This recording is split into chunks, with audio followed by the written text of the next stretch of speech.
أعوذ بالله من الشيطان الرجيم. بسم الله الرحمن الرحيم. الحمد لله رب العالمين. الصلاة والسلام على سيد المرسلين وعلى آله وصحبه أجمعين.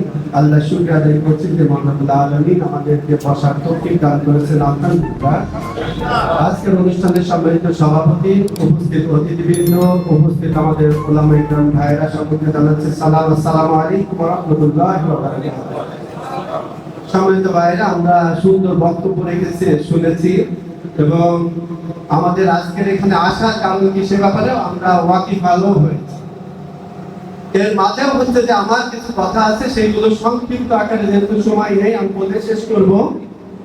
যেহেতু আমাকে এখানে ডাকা হয়েছে যে আমাদের মধ্যে আমরা এতদিন বাকরুদ্ধ ছিলাম, কথা বলতে পারিনি, বা এখন থেকে অনেক কথা আমাদেরকে বলতে হবে, এইটার ব্যাপারে হচ্ছে যে আমি সম্পূর্ণরূপে দ্বিমত পোষণ করি।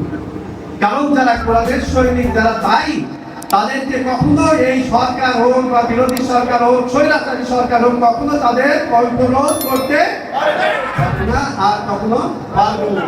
তো সেক্ষেত্রে আমাদের যাদের কন্ট্রোল করেছিলাম বা কন্ট্রোল বলতে পারিনি, তাহলে আমরা ভুল করেছি। সেই জন্য আল্লাহ রাব্বুল আলামিনের কাছে আমাদের অবশ্যই ক্ষমা চেতে হবে। সম্মানিত উপস্থিতি, আমাদেরকে এখন অনেক সময় হয়ে যায় যে আমাদের যে ভাইরা আগে স্কেলে কথা বলতেন, আমরা আমাদেরকে নিয়ে একটু পর্যালোচনা করছি যে আমাদের স্কেল ছিল, মসজিদের মিম্বরে দাঁড়িয়ে দেখা যাচ্ছে যে আমাদের স্কেল ছিল 40 স্কেলে আমরা কথা বলতাম। 5 আগস্টের পরে হঠাৎ করে আমাদের স্কেলটা বেড়ে 80-তে চলে গেছে।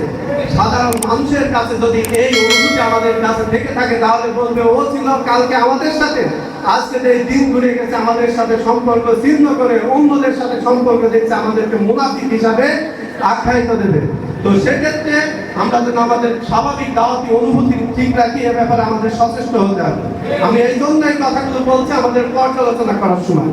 সম্মানিত উপস্থিতি, আমাদের আলেমদের মধ্যে আমাদের একটা বিষয় যে আল্লাহ রাব্বুল আলামিন সূরা শুআরায় যে কথাটা বলছেন যে হে মুহাম্মদ, ওরা ইসলামে আসছে না বলে, ঈমান আনছে না বলে তুমি যেন তোমার হৃদয়কে ভেঙে চুরে চালকার করে দিচ্ছ, তুমি তোমার জীবনকে যেন বিনষ্ট করে ফেলছো, এমন অনুভূতি হচ্ছে। কোন ইসরায়েল বা কোন সময়ে আল্লাহ রাসূলের এমন অনুভূতি হতো আমাদের আলেমকে জানতে হবে। যখন ইসলামের দাওয়াত আল্লাহ রাসূল দিতে দিতে ক্লান্ত হয়ে গেছেন, কিন্তু আল্লাহর দিকে মানুষ আসছে না, তাদের কষ্টের হৃদয়টা ভেঙে যাচ্ছিল। তেমনি ভাবে আজকে আলেমদের কাছে আমি এটাই বলতে চাই যে আমরা আজকে সমাজের নেতৃত্ব দিচ্ছি, মেম্বারের নেতৃত্ব দিচ্ছি, সমাজের মানুষরা যখন আল্লাহর দিকে আসছে না, তখন আমাদের হৃদয়গুলোকে ভেঙে যাচ্ছে। আমরা কি কষ্ট পাচ্ছি?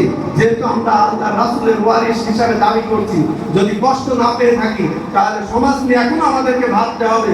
যা শুধু বক্তব্য দিয়ে যদি আমরা চলে যাই, সমাজ গঠনের জন্য না কাজ করি, আল্লাহর কাছে নিশ্চয় আমরা একদিন দায়ী থাকবো। সেই জন্য কাজ করতে হবে।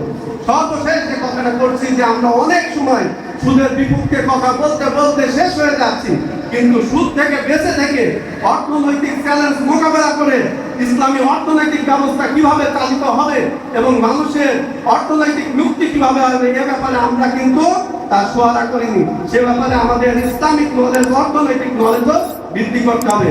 এই কথা বলে এবং সর্বশেষ কথা বলছি যে আমাদের চরিত্র কর্ম আমাদেরকে ঠিক রাখতে হবে।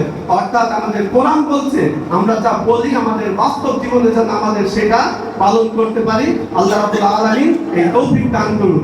এবং সর্বশেষ কথা যে আমরা যে জীবনটা পরিচালনা করছি, আমরা যে সময়টা পরিচালনা করছি, আমাদের প্রত্যেকটা কাজ, আমাদের যে কাজের মাধ্যমে, আমাদের আমলের মাধ্যমে জাহান্নামটা যেন আমাদের কাছ থেকে দূরে সরে চলে যায় এবং আমরা যেন এই অ্যাসেসমেন্টটাই মূল্যায়নটা করি, আমাদের কাজের মাধ্যমটি যেন জান্নাতটাকে আমরা কাছে নিয়ে আসতে পারি।